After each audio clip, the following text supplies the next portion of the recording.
አማስሩ ወሰዱሱ ለየካቲት በዛቲ ዕለት አይረፍ።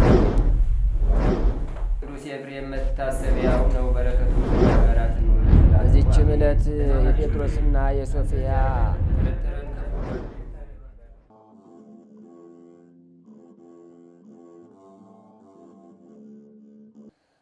በስመ አብ ወወልድ ወመንፈስ ቅዱስ አሐዱ አምላክ። አማስሩ ወረቡዕ ለመጋቢት በዛቲ ዕለት አይረፈ አብ ቅዱስ መቃርስ ሊቀ ጳጳሳት።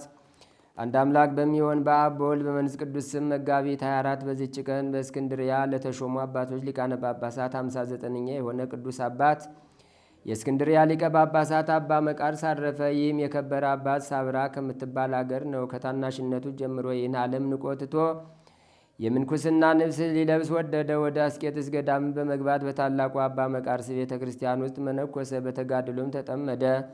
ከእርሱም በጎ ስራዎችና ትሩፋቶች ተገልጸው ታዩ። ከእርሱ አስቀድሞ የነበረ ሊቀ ጳጳሳት አባ ቆዝሞስ ባረፈ ጊዜ ኤጲስቆጶሳቱ ይሾሙት ዘንድ በአንድ ምክር ተስማምተው ለእስክንድርያ ሊቀ ጳጳሳት አድርገው ያለ ፈቃዱ ሳይወድ በግድ ሾሙት። ወደ እስክንድርያም ይዘውት ሲሄዱ እግረ መንገዱን ከተወለደባት አገር ደረሰ። እናቱም በዚያ በሕይወት አለች። እርሷም የዚህን የኃላፊውን ዓለም ክብር የምትጠላ እግዚአብሔርም የምትፈራ እውነተኛ ሰው ናት። ወደ እርሷም እንደመጣ ስለ እርሱ በሰማች ጊዜ ልትቀበለው አልወጣችም። ነገር ግን እርሷ ወዳለችበት ቤት ገባ። ተቀምጣም ትፈልግ ነበር። በሰላምታ ልትገናኘው ያልተነሳችው ያላወቀችው መስሎት እኔ ገሌ ልጅሽ አይደለሁምን? ለምን ሰላምታ አትሰጭኝም ወይስ አላወቅሽኝም አላት። እርሷም እኔስ አውቄሃለሁ፣ ራስን ያላወቅህ አንተን በዚህ በሊቀ ጵጵስና ክብር ሆነ ከማይህ ሞተህ ተገንዘባይህ በወደድኩ ነበር። ከአሁን በፊት የምትጠየቀው በራስህ ኃጢአት ብቻ ነበር። ከዛሬ ጀምሮ ግን በምእመናን ሁሉ ኃጢአት ነው ብላ መለሰችለት። ከዚህ በኋላ ሁለቱም በአንድነት አለቀሱ። ይህም እናቱ የተናገረችው ነገር በልቡ አደረ። ስለ ራሱ ድህነትና የምእመናኑንም ነፍሳቸውን ለማዳን መጻሕፍትን በማንበብ በመምከርና በመገሰጽ እያነቃ ሲታገል ኖረ። ደግሞ በእውነተኞች ካህናት ምስክርነት በቀር ካህናትንና ኤጲስቆጶሳትን ከመሾም የሚጠነቀቅና የሚጠበቅ ሆነ። ከቤተ ክርስቲያንም ገንዘብ የማይገባውን ምን አይወስድም ነበር። ኤጲስቆጶሳትንና ቀሳውስትን ወገኖቻቸውን ጥቅም ባላቸው በቅዱሳት መጻሕፍት ቃል በመምከር ይጠብቃቸው ዘንድ ያዛቸው ነበር። በሰላምና በጸጥታ ሆኖ በማርቆስ ወንበር ለ20 ዓመት ኖረ። በሹመቱም ወራት አብያተ ክርስቲያናት ተቃንተው ተስተካክለው ያለመቋረጥን በጸሎትና በቅዳሴ ተሰርተው አገልግሎት ሲሰጡ ኖሩ። ከዚህም በኋላ በሰላም አረፈ። በጸሎቱ የምትገኝ በረከቱ ከእኛ ጋር ለዘላለሙ ትኑር አሜን። ሰላም እብል ለሊቀ ጳጳሳት መቃራ ማሀገረ ሳብራ አቂበ መርአቱ አጽንአ እንበለ መከራ እንተ መሃረቶ በሰናይ ምግባራ ስወበ ተዘከረ ለእሙ ነገራ። በዚችም ዕለት ደግሞ አይሁድ በጌታችን ላይ አጽንተው መከሩ። ለእርሱም ክብር ምስጋና ይሁን ለዘላለሙ አሜን። አንድ አምላክ በሚሆን በአብ በወልድ በመንፈስ ቅዱስ ስም መጋቢት 25 በዚች ቀን ከ72ቱ አርድእት አንዱ የከበረ የተመሰገነ ሐዋርያ አንሰፎሮስ አረፈ። ዛቅረብኩ ማይሌታ ዘኪርያ ይላፈም ለተጸምዱ ከዘልፈ ለላ አነብብ ተወከብ ዘንዴቴ መጽሐፈን ተረሰ ከግዚኦ ጸዲቀ መበለቱ ኩፈም ላቡላን ዘተርፈ ነቢያት ቅዱሳን ሐዋርያት ሰባኪያን ሰማዕታት ጻድቃን ወመላእክት ትጉሃን ደናግል አድኅዩ መነኮሳት ሄራን ባርኩ ጉባኤ ዛቲ መካን እስከ አረጋዊ ለይቆኖስ ሕፃን ለዘጻፎ በክርታስ ወለዛ ጻፎ ወንዘ የደርስ ወለዛ አንበቦ ወለዘ ተርጎሞ በልሳን አዲስ ወለዘ ሰማ ቃሎ በዝነ መንፈስ በጸሎተሙ ማርያም አራቂተ ኩሉም ባይ ስቡረ የመሐረነ ኢየሱስ ክርስቶስ።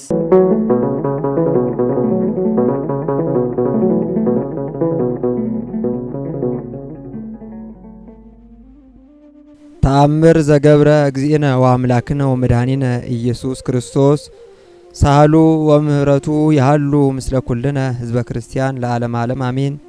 ይቅርታውና ቸርነቱ ለዘላለም በእውነት ለሁላችን ይደረግልና ጌታችንና አምላካችን መድኃኒታችን ኢየሱስ ክርስቶስ ያደረገው ተአምር ነው።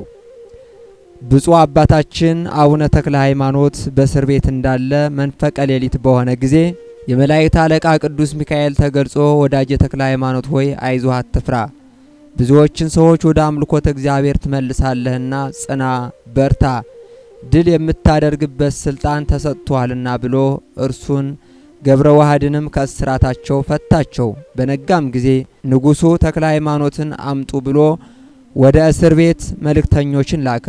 ብፁዕ አባታችን አቡነ ተክለ ሃይማኖትም ፊቱ እንደ ፀሐይ እያበራ ቁሞ ሲጸልይ አገኘውና መልእክተኞቹ ንጉሥ ይጠራሃል ሂድ ብለው ጠሩት። ብፁዕ አባታችን አቡነ ተክለ ሃይማኖትም ከልጁ ከገብረ ዋህድ ጋር ከእስር ቤት ወጥቶ ሄደና ከንጉሡ ፊት ቆሞ ንጉሡም ከእስር ማን ፈታህ አለው።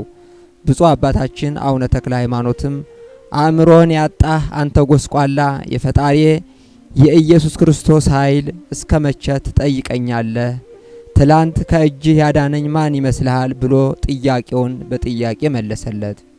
ሞተ ለሚም ትላንት በስራህ ድንሃል፣ አንተ ክፉ ሰው ከሀገርህ አስወጥተው የሰደዱ ከዚህ ትነግስ መስሎሃልን? ብሎ ጦሩን ሰብቆ ብፁዕ አባታችን አቡነ ተክለ ሃይማኖትን ሊወጋው ሲል ጦሩ ከእጁ ጋር ተጣብቆ ክንዱም ሰለለችና ደርቆ እንደ ድንጋይ ሆነ። እኔን ገድሎ መንግስት ይቀማኝ ዘንድ አገሬንም ያጠፋ ዘንድ ይህ ሟርተኛ ከየት መጣ እያለ ጮኸ።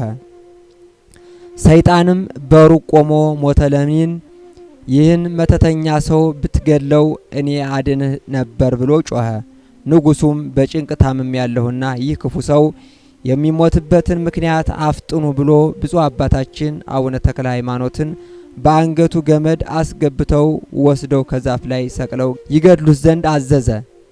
ይዘውትም በሄዱ ጊዜ የንጉሡ ሰራዊት ሞቱን እናያለን ብለው ተከተሉ። ከዛፍ ዘንድ በደረሱ ጊዜም አንድ ሰው ከዛፍ ላይ ወጥቶ በዛፍ ላይ ገመድ አስሮ ብፁዕ አባታችን አቡነ ተክለ ሃይማኖትን ከምድር 50 ክንድ ያህል ርቆ ተሰቃይቶ ይሙት ብሎ ሰቀለው። ይህም ተክለ ሃይማኖትን የሰቀለ ሰው ሲወርድ ከዛፍ ላይ ወድቆ አጥንቱ ተሰባብሮ ክፉ አሟሟትን ፈጥኖ ሞተ። ዛፉ ግን የእግዚአብሔር ወዳጅ ከላዩ ላይ ውረድልኝ እንደሚል ራሱን ዘንበል አደረገና ብፁዕ አባታችን አቡነ ተክለ ሃይማኖት ወርዶ በእግሩ ቆመ። ገመዱም ማንም ሳይፈታው ከአንገቱ ወጣ። ዛፉም ቀድሞ እንደነበረ ተመልሶ ቆመ። በዚያን የተሰበሰቡ ሰዎች ሁሉ ጌታ ኢየሱስ ክርስቶስ በአገልጋዩ በተክለ ሃይማኖት ላይ ያደረገውን ተአምራት አይተው አደነቁ። ከዚያም ጦርና ዛፍ እንዲታዘዙለት ላደረገ በቅዱሱ አባታችን በተክለ ሃይማኖት አምላክ አምነናል በማለት አሰምተው ተናገሩ። ይቅርታውና ቸርነቱ በሁላችን ይደርብን። የጻድቁ የአባታችን የአቡነ ተክለ ሃይማኖት ረድኤት በረከት አማላጅነት በሁላችን በሕዝበ ክርስቲያን ላይ ጸንቶ ይኑር ለዘላለሙ አሜን።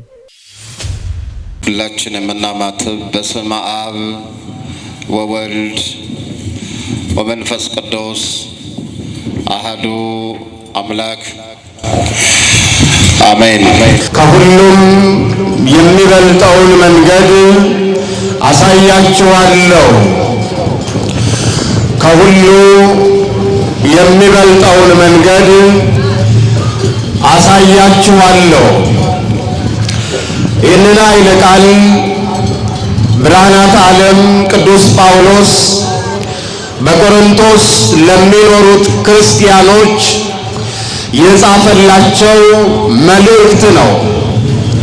የቆሮንቶስ ክርስቲያኖች በዛን ዘመን ግራ የተጋቡ ክርስቲያኖች ነበሩ። በክርስትናቸው ቀላል የማይባል መከራ የተቀበሉ፣ በመከራ ውስጥ ብቻ ሳይሆን እንግዳ በሆኑ አስቸጋሪ በሆኑ ውስብስብ በሆኑ የሃይማኖት አስተምህሮችም በዙሪያቸው ከበዋቸው ስለነበረ ቅዱስ ጳውሎስ መልእክቱን ላከላቸው። የሚበልጠውን መንገድ አሳያችኋለሁ አለ። ዛሬ እግዚአብሔር የበለጠውን መንገድ ለሕይወታችን እንዲያሳየን ፈቃዱ ይሁንልን። የሚበልጠው መንገድ ምንድን ነው? ይህንን መንገድ ምን እንደሆነ በኋላ ላይ ሰፋ አድርገን እንመለስበታለን። ከዛ በፊት ግን በዛች በቆሮንቶስ ከተማ ሀገር የሚኖሩ ሰዎች ሶስት አይነት ሰዎች እንደነበሩ ቅዱስ ጳውሎስ በትርጓሜው ይናገራል። ስጋውያን የሆኑ ሰዎች የሚኖሩባት ሀገር ነበረች። ስጋውያን የሆኑ ሰዎች ስለ ነፍሳቸው ግድ የማይላቸው ሰዎች ናቸው። ስለ ስጋ ሐሳባቸው ብቻ ዕለት ዕለት የሚያስቡ ማለት ነው። የእግዚአብሔርን ነገር የማያስቡ፣ እግዚአብሔር ለፍጥረት ዓለም ያደረገውን በጎነት መረዳት የተሳናቸው ማለት ነው። በእኛም ዘመን ስጋውያን ሰዎች አሉ። ሆዳቸው እስከ ሞላላቸው ድረስ፣ ደረታቸው እስከ ቀላ ድረስ፣ የሚለብሱት የሚጎርሱት እስካላጡ ድረስ የነፍሳቸው ጉዳይ እምብዛም የማስጨንቃቸው ሰዎች አሉ። ስጋውያን ይባላሉ። በጣም የሚገርመው እነዚህ ስጋውያን የሆኑ ሰዎች ግን ደግሞ መንፈሳውያን ነን ብለው የሚናገሩም ናቸው። ግብዝነት ያለባቸው ሰዎች ናቸው። አንድ ሰው ከስጋ የተለየ ሕይወት ሊኖረው አይችልም። ስጋዊ ይሆናል። መንፈሳዊ ደግሞ ሆኛለሁ ብሎ የሚናገርበት ስጋዊ ሆኖ መንፈሳዊ የሚሆን ሊኖር አይችልም። መንፈሳዊ የሆነ ሰው መንፈሳዊነቱን ይዞ ይቀጥላል። የሚበልጠውን የመንፈሳዊነቱን ዓለም ይይዛል። በመንፈሳዊ ዓለም ሲኖር የስጋዊ ስራን ፈጽሞ ገሎ ሊሆን ይገባል። ስጋውያን የሆኑ ሰዎች መንፈሳውያን የሆኑትን ሰዎች ማህበራቸውን ያውኩባቸው ነበረ ይላል። እነዚያ ስጋውያን ሰዎች ነበሩ። እነዚህ ብቻ አልነበሩም፣ ፍጥረታውያን ሰዎችም ነበሩ ይላል። ፍጥረታውያን ማለት ማን እንደፈጠራቸው የማያውቁ ማለት ነው። ለምን እንደተፈጠሩ የማያውቁ፣ በዚህ ዓለም ላይ ከየት እንደመጡ ወዴትም እንደሚሄዱ የማያውቁ፣ አምላካቸውን ያልተረዱ ማለት ነው። እንዲሁ ዝም ብለው የሚኖሩ፣ ፈጣሪ የለም ብለው የሚያምኑ፣ አምላክ የለም ብለው የሚያስቡ ፍጥረታውያን ሰዎች ስጋውያን ሰዎች መንፈሳውያን ሰዎች በዛች ከተማ ውስጥ ይኖራሉ። ታዲያ እነዚህ ፍጥረታውያን ሰዎች መንፈሳውያኑን ሰዎች ያውቋቸው ነበረ፣ ሰላም ይነሷቸው ነበረ። ፍጥረታዊና ስጋዊ የሆኑ ሰዎች ተባብረው መንፈሳውያን ሰዎችን ያሳድዷቸው ነበረ፣ ግፍ ያደርሱባቸው ነበረ። ቅዱስ ጳውሎስ ይህንን ምክሩን ላከላቸው ይላል። ከላይ ስንመለከት ስለ ጸጋ ይነግረናል። የጸጋ ስጦታ ብዙ ነው ይላል፣ መንፈስ ግን አንድ ነው ይላል። የማስተማር ጸጋ የተሰጠው፣ ትንቢት የመናገር ጸጋ የተሰጠው፣ የመዘመር ጸጋ የተሰጠው፣ በሀብት በመሥዋዕት ድሆችን በመርዳት ጸጋ የተሰጠው ሰው አለ። የእውቀት ጸጋ የተሰጠው ሰው አለ። የተለያየ የጸጋ ስጦታ አለ ይላል። ግን ደግሞ የሚበልጠውን የጸጋ ስጦታ ፈልጉ ይላል። በብርቱ ነው የሚለው፣ ፈልጉ። የሚበልጠው የጸጋ ስጦታ የቱ ነው?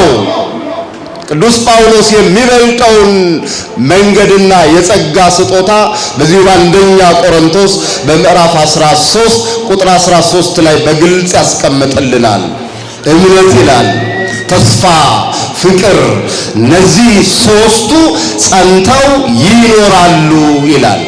ከሁሉ ግን አለ ፍቅር ይበልጣል አለ። ክብርና ምስጋና ለእግዚአብሔር ይሁን። ይበልጣል አይደል? ፍቅር የሚበልጠውን መንገድ አሳያችኋለሁ ሲል ቅዱስ ጳውሎስ የፍቅርን መንገድ ነው። አዎ እምነት ያስፈልጋል። እምነት መሰረት ነው። ተስፋ ደግሞ በእምነት ላይ የቆመ የፍቅር ምሰሶ ነው። ፍቅር ግን የነገር ሁሉ ፍጻሜ ነው። ሮሜ 13:1 ላይ የሕግ ሁሉ ፍጻሜ ነው ይላል ፍቅርን። ክብርና ምስጋና ለአምላካችን ይሁንልን። እምነት መሰረት ነው ወገኖቼ። ያለ እምነት እግዚአብሔርን ደስ ማሰኘት አይቻልም።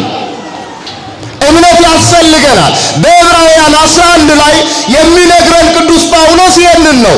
እምነት ይላል የማናየውን ነገር የምናይበት የምናስረግጥበት መነጽር ነው ይላል። ያለ እምነት እግዚአብሔርን ደስ ማሰኘት አይቻልም። ጻድቃን በእምነታቸው እግዚአብሔርን አይተውታል። ጻድቃን በእምነታቸው ከእግዚአብሔር ጋር ኖረዋል። ጻድቃን በእምነት ይህንን ክፉ ዓለም ተጸይፈውት ሄደዋል። ጣዕመ ዓለምን ንቀውታል። ከአራዊት ጋር ከአንበሳ ጋር እየታገሉ መከራ እየተቀበሉ ኖረዋል። ስለዚህ እምነት እግዚአብሔርን የምናይበት ነው። በእምነት ነው እግዚአብሔርን የምንመለከተው። ያለ እምነት እግዚአብሔርን ደስ ማሰኘት አንችልም። ያለ እምነት በዚህ ዓለም ላይ እንኑር ካል እንደ ሥጋውያን ሰዎች እንደ ፍጥረታውያን ሰዎች እንኑር እንኳን ብለን ብንነሳ ሁሉም ነገር ያደክመናል።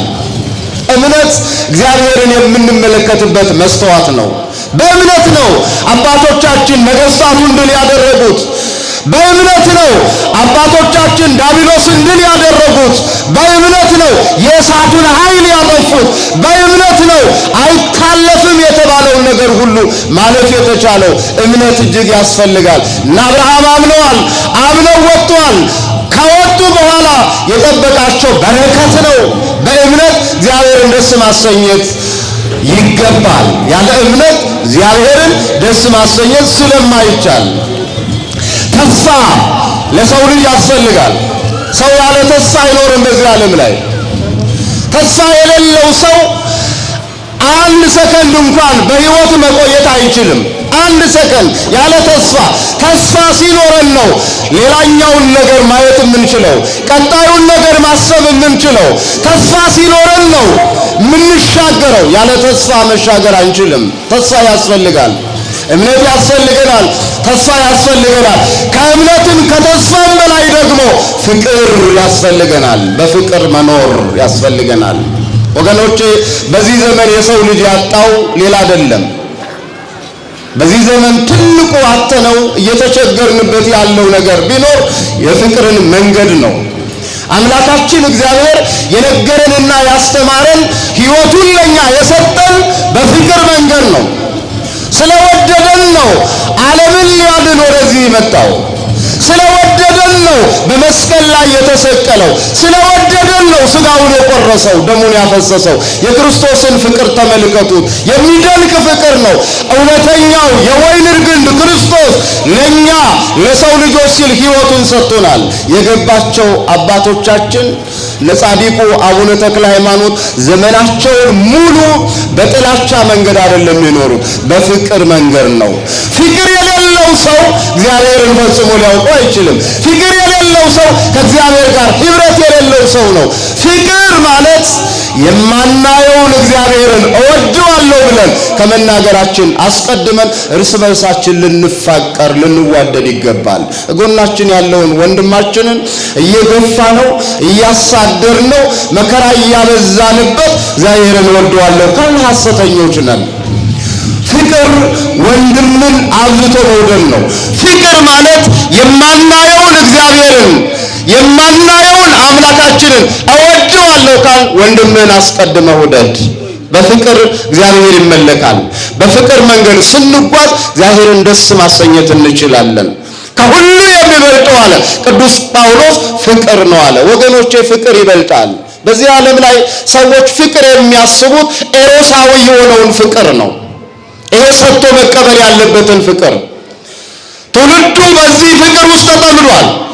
ሰው ወደ ትዳር ዓለም ሲመጣ፣ ሰው ጓደኛ ሲፈልግ፣ ሰው ከሰው ጋር ለመኖር ሲፈልግ ኤሮሳዊ የሆነውን መንገድ ነው ተከትሎ የሚኖረው። ኤሮስ ማለት ሰጥቶ መቀበል ማለት ነው። የሰጥቶ መቀበል መርህ ነው ኤሮሳዊ ፍቅር። የክርስቶስ ፍቅር ግን ኤሮሳዊ ፍቅር አይደለም፣ አጋፔ ነው። መስጠት ብቻ ያለበት ፍቅር ነው። የተለየ ፍቅር ነው። ክርስቶስ ፍቅርን ሲሰጠን ከኛ ምላሽ ጠብቆ አይደለም። ፍቅር መስጠት ብቻ ነው፣ ማድረግ ብቻ ነው። ሌላ ነገር አይፈልግም፣ ወሮት አይፈልግም። እንዲህ አደርግልሃለሁ እንዲህ ያደርግልኛል ብሎ የሚደረግ አይደለም። እውነተኛው ፍቅር በእውነተኛው የፍቅር መንገድ ስንመላለስ ክርስቶስን ነው ልናስበው የሚገባው። ክርስቶስ እውነተኛ የሆነውን ፍቅር ለሰው ልጅ ሰጥቷል። ይህንን ፍቅሩን ያልተረዱ ሰዎች፣ ይህንን ፍቅሩን ያልገባቸው ሰዎች ዛሬም ከክርስቶስ መንገድ ወጥተው በጥላቻ መንገድ ውስጥ ይኖራሉ። የጻድቃን ጉዟቸው፣ የቅዱሳን ጉዟቸው፣ የሕይወት ከተማቸው የፍቅር ከተማ ነው። የፍቅር መንገድ ነው። ፍቅርን እንያዝ፣ በፍቅር እንመላለስ። እግዚአብሔር በፍቅር ይመለካል ወገኖቼ። ከውስጣችን ጥላቻን እናውጣ። ከውስጣችን ንጣቂነትን እናውጣ። በተንኮል ተከበን፣ በጥላቻ ተከበን፣ በማስመሰል ሕይወት ተከበን እያስመሰልን ፍቅር አጥተን በጸብ ውስጥ እየኖር እግዚአብሔርን እናመልከዋለን ካል ሐሰተኞች ነን። ከሁሉ የሚበልጠው መንገድ ይሄ ነው። ከማስተማሩም በላይ ከመዘመሩም በላይ ምንም ነገር ከማድረጉም በላይ ከመለገሱም በላይ ብዙ ትሩፋቶችን ብዙ አይነት ጸጋ ተአምራቶችን ከማድረግም በላይ የተለየ መንገድ እግዚአብሔር የሚደሰትበት መንገድ የፍቅር መንገድ ነው። ለዚህ ነው መጽሐፍ ቅዱስ አምላከ እግዚአብሔርን ውደድ ይላል። እግዚአብሔር አምላክን በፍጹም ልብ፣ በፍጹም ሐሳብ፣ በፍጹም ነፍስ አምላክ እግዚአብሔርን ውደድ ይላል። ከትእዛዛት የሚበልጡት እነዚህ ናቸው። አንድ እግዚአብሔርን መውደድ፣ ሁለተኛ ፍቅረ ቢጽ ወንድምን መውደድ። እነዚህ የትእዛዛት ሁሉ ቁንጮዎች ናቸው። ስለዚህ ወንድሞቻችንን እየጠላን እያሳደን እግዚአብሔርን እናስደስታለን ካልን ከንቶዎች ነን። በሚበልጠው የፍቅር መንገድ እንድንመላለስ አምላካችን እግዚአብሔር ሁላችንን ይርዳን። ክርስቶስ አምላካችንን እሱን እንድናስበው የተጋረደብንን አይነ ጥላ መጋረጃችንን እግዚአብሔር ይግለጥልን። ዛሬ ብዙ ያላየነው ነገር አለ ወገኖቼ። በመውጣት በመግባታችን፣ በመሄድ በመምጣታችን፣ በምልልሶቻችን ውስጥ ሁሉ እንዲሁ በደመ ነፍስ የምንመላለስባቸው ብዙ ጉዳዮች አሉን። እንዲሁ ሳይገባን የምንኖርባቸው ብዙ ጉዳዮች አለን። ሰው እየበላ የሚርበው ዘመን ነው። ሰው እየጠጣ የሚጠባው ዘመን ነው። ሰው ፍቅር አጥቶ እየተቅበዘበዘ የሚኖርበት ዘመን ነው። የሰው ልጅ እንደ ዶሮ በየሜዳው እየተገደለ የሚወድቅበት ዘመን ነው። የመከራ ዘመን ነው። ከሰው ልጆች መካከል ፍቅር ጠፍቶ እንዲሁ በስጋ የምንኖርበት ዘመን ነው። ስለዚህ በፍቅር እንድንመላለስ በፍቅር መንገድ እንድንጓዝ ካስፈለገ ፍቅር የሆነውን አምላካችንን እርሱን በብርቱ ልንፈልገው ልናየው ይገባል። የፍቅር አምላክ እግዚአብሔር አይኖቻችንን ይግለጥልን። አይኖቻችን መንፈሳዊ አይኖቻችን መገለጥ ካልቻሉ፣ ማየት ካልቻሉ፣ ክርስቶስን መመልከት ካልቻሉ እነሆ በፍቅር መንገድ መመላለስ አንችልም። ሕይወታችን የጥላቻ ሆኖ ይኖራል። ውስጣችን በቀል የመላበት ይሆናል። ውስጣችን በኃጢአት የተቀየ ይሆናል። እግዚአብሔር ያልከበረበት ሰውነት ይዘን እንመላለሳለን። ለዲያብሎስና ለሰራዊቱ ማደሪያ ይሆናል ሰውነታችን። የእግዚአብሔርን ቤተ መቅደስ ሰውነታችንን አርክሰነው ከቅድስና አርቀነው እንኖራለን። እንዲሁ እየተመላለስ አንድ ቀን በሞት እንወሰዳለን። ወደ ዘላለም ጨለማ ወደ ዘላለም እሳት እንወርዳለን። ከመውረዳችን በፊት በዚህ ዓለም ላይ እያለን አምላካችን እግዚአብሔርን በብርቱ እንፈልገው፣ በፍቅር እንፈልገው፣ በፍቅር እንመላለስ። ፍቅር ከሁሉ ነገር በላይ የበለጠ ነው። ያለ ፍቅር እግዚአብሔርን ደስ ማሰኘት አይቻልም። ፍቅር ማነው ካል ራሱ አምላካችን እግዚአብሔር ነው። ስለዚህ በፍቅር መመላለስና በፍቅር መኖር በዚህ ዓለም ላይ ዘመናችን ብሩክ እንዲሆንልን ይረዳናል። የብዙዎቻችን ዘመን የተበላሸ ዘመን ሆኗል። የብዙዎቻችን ዘመን ጥላሸት የተቀባበት ዘመን ሆኗል። ለኃጢአት ለክፋት የተሸጠ ዘመን ሆኗል። ለተንኮል የተሸጠ ዘመን ሆኗል። ከሰው ልጆች መካከል ፍቅር አጥተን እንዲሁ በከንቱ በመመላለስ ዘመናችንን እየጨረስነው እንገኛለን።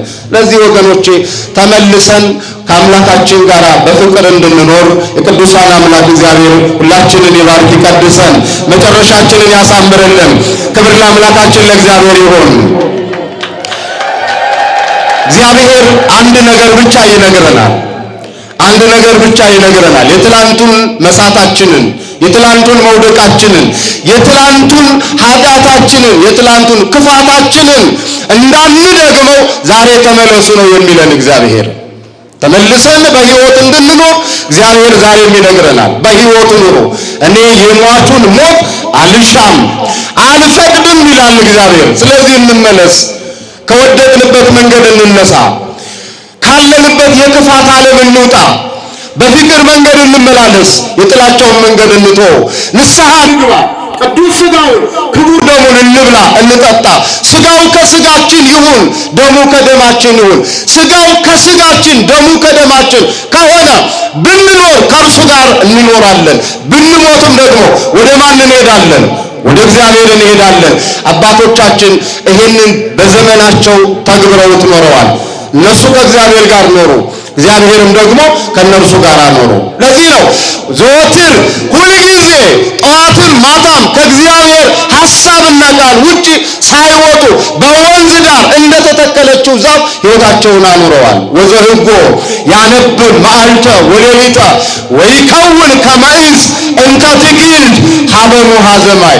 ዕለት ዕለት ፍሬዋን እንደምትሰጠው ዛፍ፣ ዕለት ዕለት ፍሬዋን እንደምትሰጠው ዛፍ፣ በወንዝ ዳር እንደተተከለችው ዛፍ፣ በአበባ ያልቀረችው ዛፍ፣ ፍሬ የሰጠችው ዛፍ፣ እንደዛች ዛፍ ፍሬ እያፈራን እንድንኖር ካስፈለገ በቤተ ክርስቲያን በፍቅር እንኖር። በቤተ ክርስቲያን መጥተን አባቶቻችንን እናክብር። መንፈሳዊ ሕይወት ይኑረን። ጸጋ እግዚአብሔር በእኛ ላይ እንዲያል ሕይወታችን የበረከት ሕይወት እንዲሆንልን የጻድቁን መንገድ እንከተል፣ የቅዱሳኑን መንገድ እንከተል። እግዚአብሔር ከነርሱ ጋር የነበረበትን ያደረገውን ቃል ኪዳን እንመልከት። ዕለት ዕለት ገድላቸውን ስንሰማ፣ ዕለት ዕለት ታምራቸውን ስንሰማ ሰምተን እንድንሄድ አይደለም ቤተ ክርስቲያን የምታሰማን። ሰምተን እንድንሄድ አይደለም፣ ታሪክ እየተረክን እንድንኖር አይደለም። ታሪክ የሚሰራ ትውልድ ነው የሚያስፈልገው። ስለዚህ ጻድቁ አባታችን መላ ዘመናቸውን ሁሉ ከእግዚአብሔር ጋር ኖሩ። እግዚአብሔር ሕይወታቸውን የበረከት ሕይወት አደረገው። ስለሱ ሲመሰክሩ ኖሩ። በቃል ብቻ አይደለም፣ በተግባር ሲመሰክሩ ኖሩ።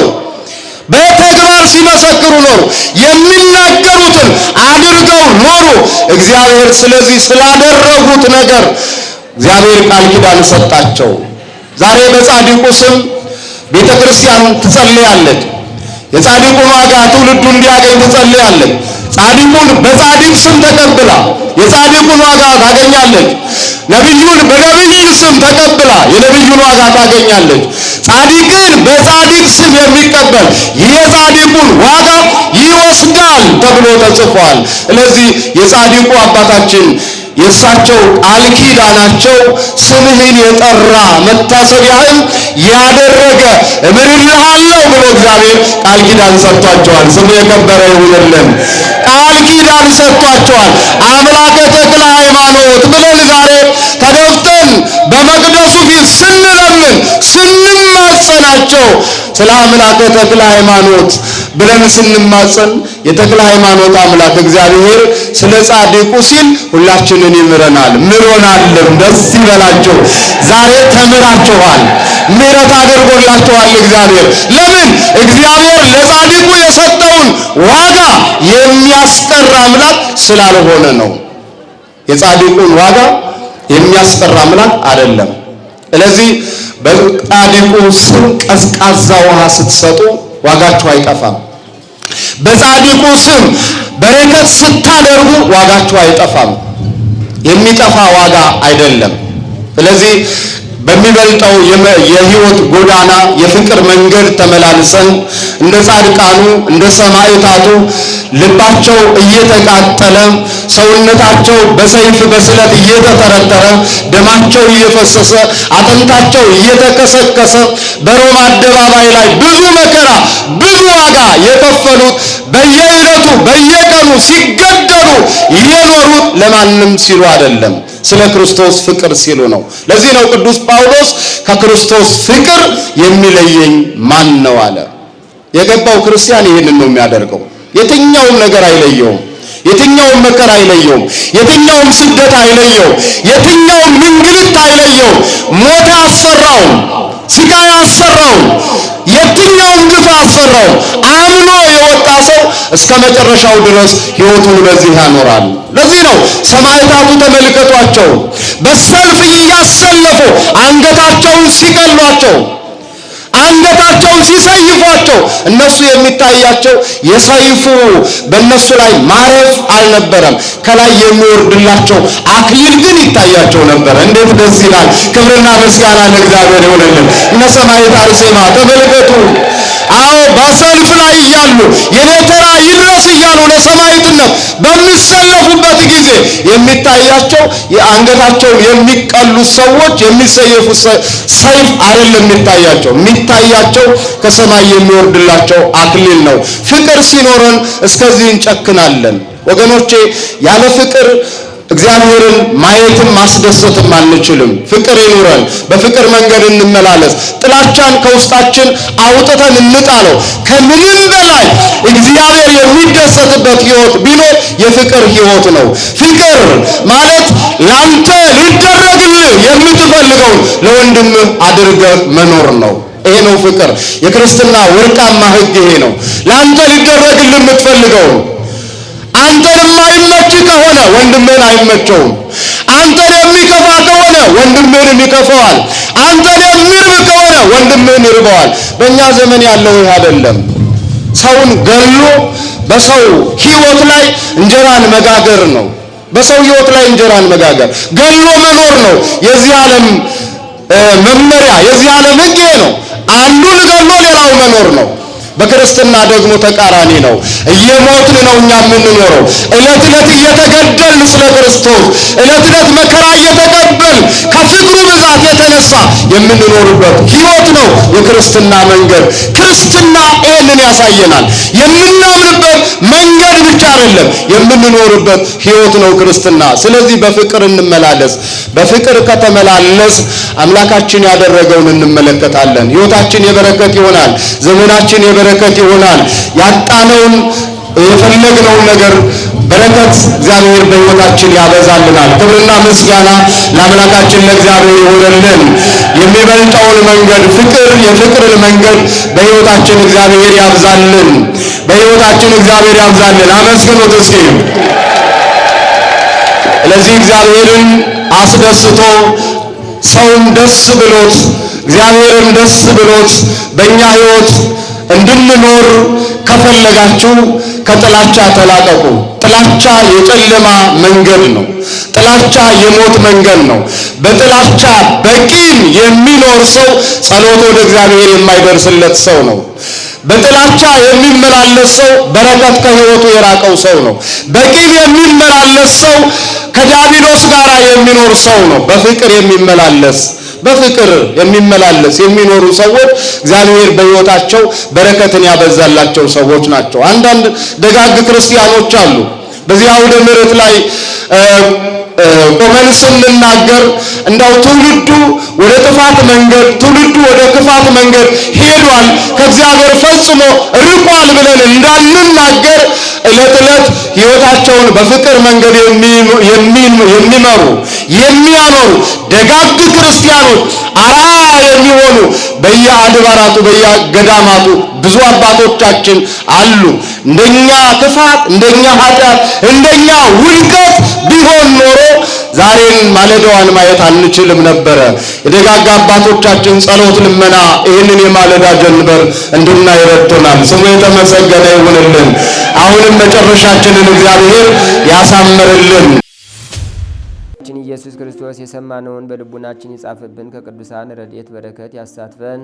የሰላም አምላክ ሰላማዊ ኢየሱስ ክርስቶስ ሰላም አሳድረህናልና እናመሰግናለን። ሰዓተ ማልቱን ባርከ ቀድሰ ሰላም ቀን እንድታውለን ቅዱስ ፈቃድ ይሁንልን። አጽራረ ቤተ ክርስቲያንን አስታክስልን። ቅዱስ ተዋሕዶ ሃይማኖታችን በቸርነት አስፋልን፣ አብዛልን። የሰላም አምላክ ሀገራችንን በጽኑ ሰላም ጠብቅልን፣ ሕዝቦቿን በአንድነት አበርታልን። ሰላምህን ስጠን አምላካችን። ሰላም ቀን እንድታውለን ቅዱስ ፈቃድ ይሁንልን። አቡነ ዘበሰማያት ይትቀደስ ስምከ ትምጻእ መንግሥትከ ወይኩን ፈቃድከ በከመ በሰማይ ከማሁ በምድር ሲሳየነ ዘለለ ዕለትነ ሀበነ ዮም ወኅድግ ለነ አበሳነ ወጌጋየነ ከመ ንሕነኒ ንኅድግ ለዘአበሰ ለነ ኢታብአነ እግዚኦ ውስተ መንሱት አላ አድኅነነ ወባልሐነም ኩሉ እኩይ እስመ ዚአከ ይእቲ መንግሥት ኃይል ወስብሐት ለዓለመ ዓለም። በሰላመ ቅዱስ ገብርኤል መልአከ ወእግዝእቴ ማርያም ሰላም ለኪ ድንግል በኅሊናኪ ወድንግል በሥጋኪም እግዚአብሔር ጸባዖት ሰላም ለኪ። ብሩክት አንቲ እምአንስቶ ብሩክ ፍሬ ከርስኪ ተፈሥሒ ፍሥሕት ኦ ምልዕተ ጸጋ እግዚአብሔር ምስሌኪ ሰአሊ በጸልይ ምህረታ በፍቅር ወልኪ ኢየሱስ ክርስቶስ ከመ ይስራይ ለነ ኃጣውኢነ ተማኅፀነ ብኪ ኦ ተወካፌ ንስሐ ወሰራይ ኃጢአት ኢየሱስ ክርስቶስ ስራይ ኃጢአቴ ወኃጢአተ ኩሉ ሕዝብ ከማይሰራ ኃጢአት እግዚአብሔር ይፍታ። ንቁ ሚዲያ ለተመልካቾቹ ከሚያደርሳቸው ዕለታዊ ሳምንታዊና ወርሃዊ ዝግጅቶች መካከል የየዕለቱን ስንክሳር ወርሃዊና ዓመታዊ የቅዱሳን ገላትና ድርሳናትን በኢትዮ ማህበር የዩቲዩብ ቻናል ያቀርባል። የየዕለቱን ስንክሳር ባሉበት ሆነው በማድመጥ እንዲሁም ወርሃዊና ዓመታዊ የቅዱሳንን ዜና ሕይወታቸውን በማድመጥ ከቅዱሳኑ በረከትና ረድኤት እንዲያገኙ ንቁ ሚዲያ የሁል ጊዜ ምኞቱ ነው። በየዕለቱ የሚለቀቁ ዜና ቅዱሳንን ላይክ፣ ሼር እና ሰብስክራይብ በማድረግ አገልግሎቱን ይደግፉ። ንቁ ሚዲያ ርቱ የቤተ ክርስቲያን ልሳን